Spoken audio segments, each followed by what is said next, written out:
नमस्कार दोस्तों। हम मानते हैं क्योंकि 60-70 साल पहले गांव के बुजुर्ग व्यक्ति केवल सांसें देखकर बता देते थे कि किसी व्यक्ति की मृत्यु कुछ समय में होने वाली है। वे समझ जाते थे कि व्यक्ति परलोक जाने वाला है। ऐसा कहा जाता था कि जिसकी सुषुम्ना नाड़ी 30 मिनट से अधिक समय तक चलने लगे, समझो वह व्यक्ति भ्रम की अवस्था में लीन होने वाला है। साइंस भी ये मानती है कि हमारे शरीर में ऐसी ऊर्जा होती है जो धन को अपनी ओर आकर्षित कर सकती है। लेकिन आज लोग थर्ड आई और कुंडलिनी के अभ्यास में पागल हो चुके हैं। वे ये नहीं समझते कि थर्ड आई को ऊर्जा केवल सुषुम्ना नाड़ी के माध्यम से ही मिलती है। मैंने यह स्वयं देखा है, स्वयं अनुभव किया है। सालों साल से रुके हुए व्यापार चलने लगते हैं।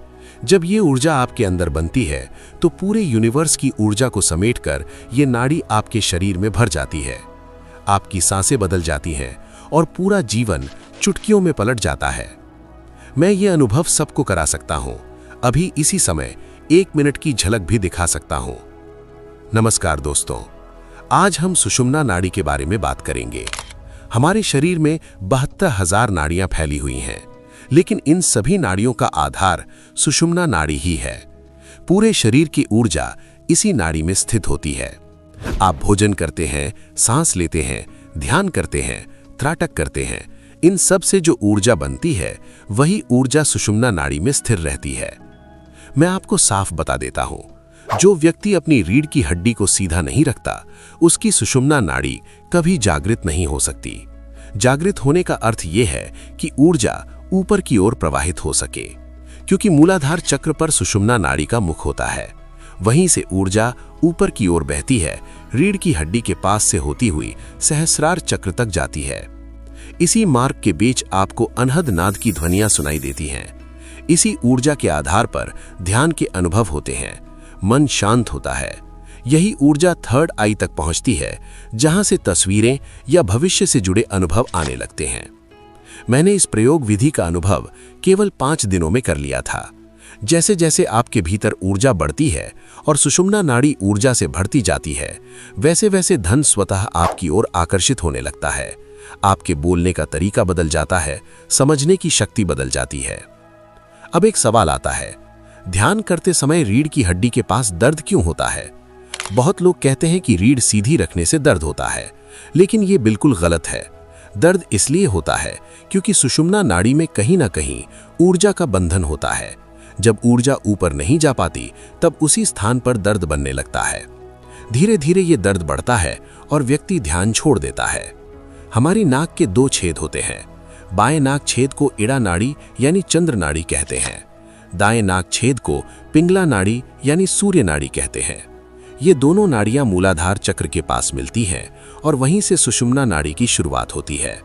सुषुम्ना नाड़ी मूलाधार से लेकर सिर के अंतिम हिस्से यानी सहस्रार चक्र तक जाती है और रीढ़ की हड्डी के पास से गुजरती है। इड़ा और पिंगला नाड़ी में श्वास चलता है, जबकि सुषुम्ना नाड़ी में शरीर की ऊर्जा प्रवाहित होती है। ये ऊर्जा तरल रूप में होती है।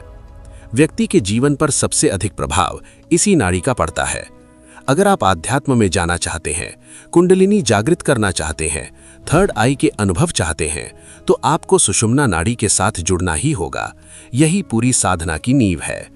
जब आपकी दोनों नासिका छिद्रों से बराबर श्वास चलने लगे, तो समझिए सुषुम्ना नाड़ी सक्रिय हो रही है। ये समय काम करने का नहीं होता, सोचने का नहीं होता। ये समय होता है शांत रहने और ध्यान करने का।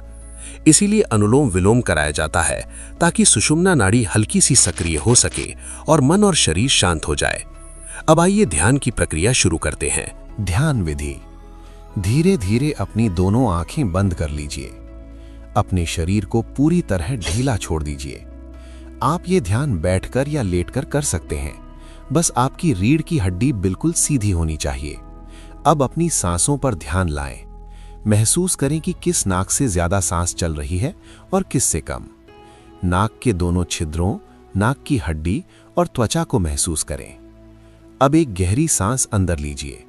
2 सेकंड रोकिए और धीरे धीरे बाहर निकाल दीजिए।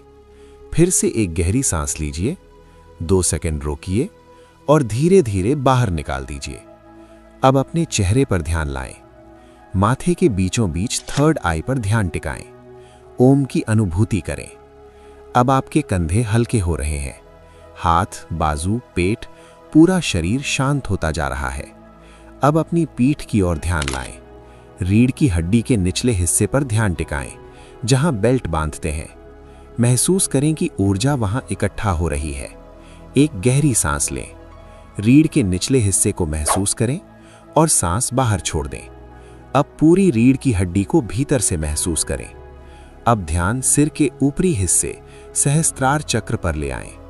महसूस करें कि ऊर्जा ऊपर की ओर खिंच रही है। सामने दिखाई देने वाले अंधेरे में गहराई से डूबते जाएं। अब 3 बार गहरी सांस लें।